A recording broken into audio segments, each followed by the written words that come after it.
guys! Welcome back to my YouTube channel, and today's video, isa-share ko sa inyo at ipapakita ko na sa inyo kung ano yung aking vlogging setup at kung ano yung mga gamit ko kapag ako ay nagbablog. So by the way, kung hindi ka pa na-subscribe sa channel ko, please subscribe muna yung channel ko at isama mo na yung pag-click dyan sa notification bell para wala kang mamiss sa aking every upload. So ayun guys, kaya tayo may video ngayon dahil ipapakita ko na sa inyo kung ano ang aking ginagamit kapag nagbablog ako, kung ano yung vlogging setup na ginagawa ko every time na magbablog ako. Dahil maraming nagtatanong sa inyo, especially sa mga kaibigan ko, ganyan, dahil sa mga previous videos ko, kung makikita ninyo, parang 'di ba, kung papansin niyo parang hindi pwede na yung setup ko kasi gaya ng mga ibang vlogger, 'di ba, ang ganda ng background ko, yung ilaw ko, yung lightning ko, then kung paano ako nagpa-vlog, ayun. So today's video, ipapakita ko sa inyo kung ano yung mga ginagamit ko kapag nagba-vlog ako para naman may idea kayo. And guys, feeling ko, 'di ba, napapanood niyo sa mga ibang vlog may mga cheapest vlogging equipment or setup sila. Para sa akin, ito yung pinaka-cheap sa cheapest pa. Kasi itong mga gagamitin natin talaga is talagang makikita niyo lang sa bahay ninyo, pwede niyo i-DIY, pwede niyo gawin anytime, anywhere, anyway what you want. So, ayan na nga, ipapakita ko na sa inyo. Yung unang-una ko ipapakita sa inyo is yung aking background. Yan, dahil ang dami-daming nagtatanong sa inyo, lalo na yung mga kaibigan ko dyan na sa mga pictures, di ba? Kung mapapansin nyo sa mga pinapost kong pictures sa social media sa account ko, ayan, sa aking Instagram, makikita nyo na parang talagang ang ganda ng background ko. Parang, di ba, dahil nga sa nagme-makeup ako, kaya isa rin yun sa choice kung bakit white yan. Kasi dahil doon sa pagme-makeup ko. Then, ayan, ngayon ipapakita ko na sa inyo kung ano siya. Ayan, isa lang siyang cartolina. Ayan, cartolina lang yan, be, na nilagyan ko ng, papakita ko sa inyo. And cartolina lang siya, ayan, diba, nasira na nga eh. Then, ito, diba, ayan, tinatamtax ko lang siya. Ayan, kaya yan nagganyan guys, kapag nagbablog ako, then bagong ligo, natatalsik siya ng tubig.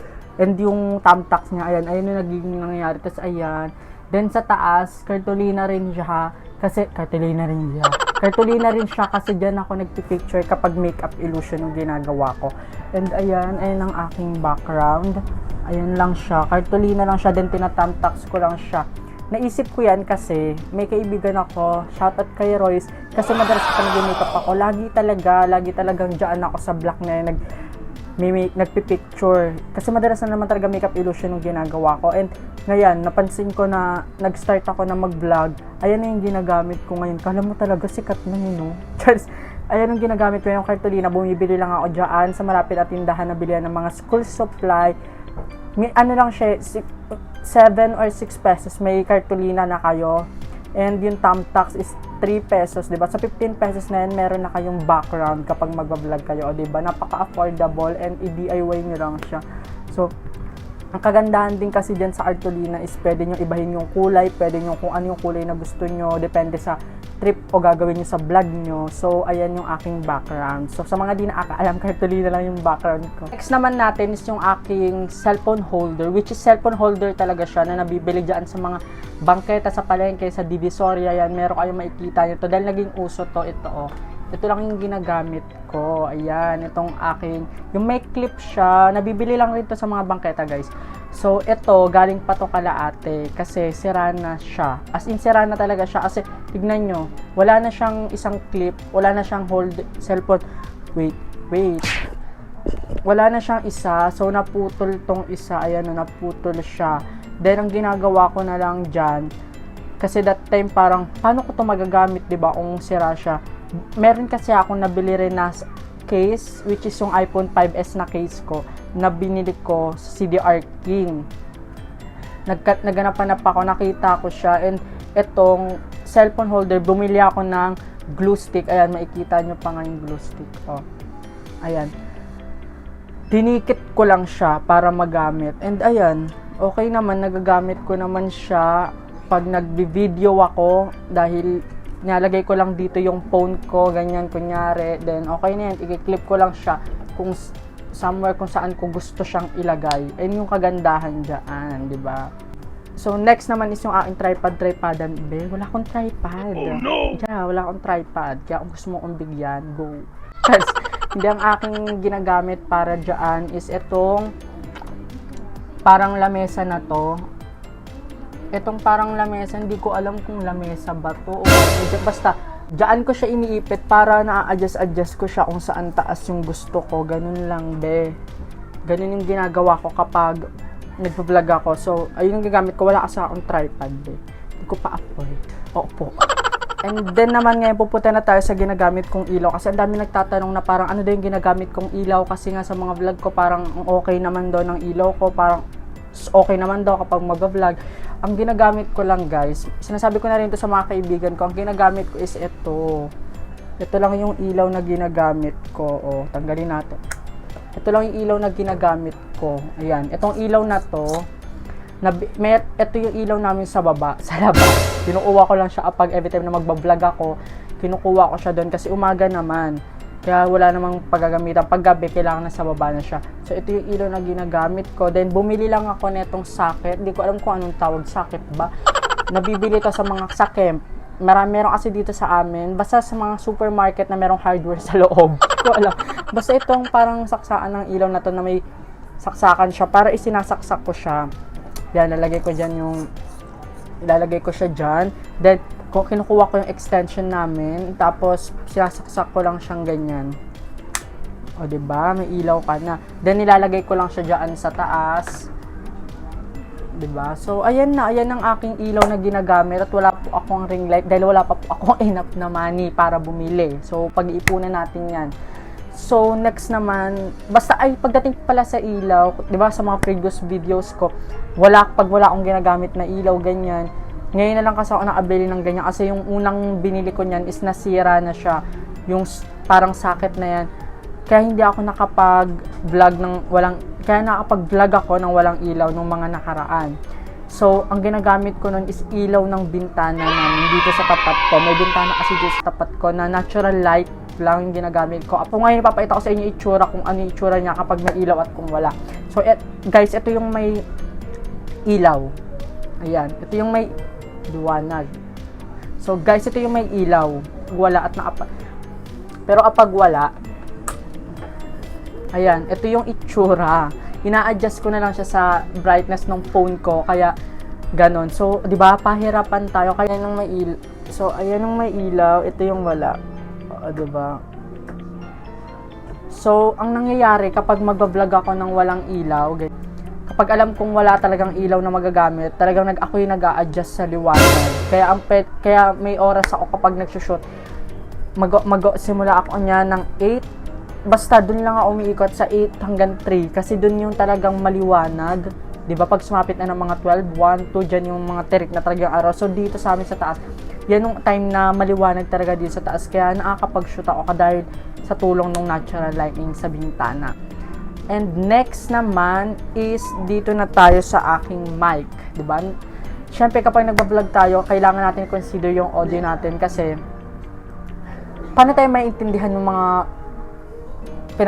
nanonood sa atin kung yung boses natin is hindi naman nila naririnig. Mas lamang pa sa naririnig nila yung background music at yung mga ingay sa paligid. Kaya ito yung ginagawa kong mic.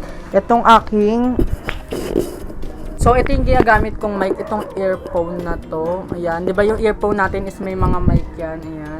Ayan yung ginagamit ko. Then ipinapasok ko siya dito sa damit ko, ganyan. Papasok ko siya dyan. Then, kumukuha ako ng hairpin or pardible, yung gold, yung ito, yung maliit na yan. Then, ayan yung pinang-pardible ko dito. Yan. Ayan. Then, ginaganyan ko lang siya. O, diba? May mic na ako. So, ayun yung ginagawa ko. Kaya, kahit medyo maingay yung paligid, 'di ba? Naririnig nyo pa rin ako dahil may mic ako dito. Then sinasaksak ko lang yung earphone diyan sa phone. Okay na 'yon. So, ayun yung ginagawa ko. Wait lang, nauwawa ko. So, ayun ang aking ginagawa. Ayun lang naman yung aking vlogging setup at yung mga ginagamit ko kapag nagba-vlog. I hope na nakatulong ako kasi alam nyo, pinakita ko sa inyo yung video na to, pinakita ko sa inyo paano ako nagsiset up, paano ako nagba-vlog. Kasi gusto ko na makatulong sa mga aspiring YouTuber din tulad ko. Alam nyo, wala pa naman ako sa posisyon, wala pa naman ako sa time para talagang ipakita sa inyo kung ano yung aking magagamit kasi hindi pa naman ako sikat. 'Di ba? Hindi pa naman ako sikat para mag-share sa inyo na kung ano, but ang iniisip ko kasi is makatulong din doon sa mga gusto nang magsimulang mag-vlog, doon sa mga gustong mag-vlog na mga gusto nang masimulan yung YouTube channel nila but nag-worry sila kasi ano yung gagamitin nilang vlogging equipment, kasi isa rin nga sa mga tumakbo sa isip ko na baka i-judge ako din. Oo, dahil sa mundo natin talagang maparaming mapanghusga dyan na talagang lahat na lang na maliit na bagay lahat ng maliit na bagay ipinapansin, 'di ba? So, alam nyo, wapa cares, 'di ba? Kung yung mga ginagamit ko, yung gamit ko sa pagba-vlog is cheap. Pero yan kasi yung nakatutulong sa akin para makapag-inspire at may ipakita ko sa inyo na hindi hadlang na wala kang gamit, wala kang ring light, 'di ba? Walang mic na talaga namang pang-vlog, wala kang felt cloth na background mo diyan, wala kang tripod na mag-hold ng phone mo, camera mo para makapag-vlog ka, wala kang ring light. So, ayun na naisip ko na i-share sa inyo yung aking mga aking vlogging setup kasi gusto ko na makatulong sa inyo para masimulan nyo na rin sa mga gusto magsimula mag-vlog dyan. Gusto ko kung matulungan kayo na hindi hadlang. Pwede kayo maghanap ng mga alternative na way para masimulan ng mag-vlog, 'di ba? Tulad nung aking cellphone holder, sira na siya, gamit pa yung kalaate. Kinuha ko siya, then ikinabit ko din ng iPhone case ko, 'di ba? Meron na akong nagagamit ngayon. And yung ilaw namin sa lababayan, ginamit ko lang siya ngayon. And ayun, pwede naman, 'di ba? Yung background ko, hindi niyo naman kakamalang cartolina yung background ko, 'di ba? Sa mga videos ko, talagang parang literal na background talaga siya. And ayun yung gusto kong i-share sa inyo na pwede kayong maagawa ng mga bagay na pwede nyo magawa yung gusto nyo kahit na walang-wala kayo. I mean, hindi walang-walang pangit ng term, sorry. Yung kahit na wala kayong enough na money para pa bumili ng mga expensive na mga vlogging equipment, chuchururut dyan sa paligid nyo, diba? Pwede nyo simulan yan, best. Maghanap lang kayo ng mga pwede nyong gamitin dahil nga 'di ba sabi nga nila kung gusto mo yung ginagawa mo, magagawa mo ng paraan, pero kung ayaw mo talaga siya, i-dead mo lang. Kaya ayun, sana nagustuhan niyo itong video to, and I hope na nakatulong to sa mga aspiring YouTuber katulad ko. And ayun, kung nagustuhan mo itong video to, please give me a thumbs up and i-share mo rin sa mga friend mo na gustong mag-vlog. And kung hindi ka pa na-subscribe sa channel ko, please subscribe naman sa channel ko at kasama mo na rin ang pag-click sa notification bell para updated ka sa aking every upload. So, ayan. Thank you so much for watching. See you on my next video.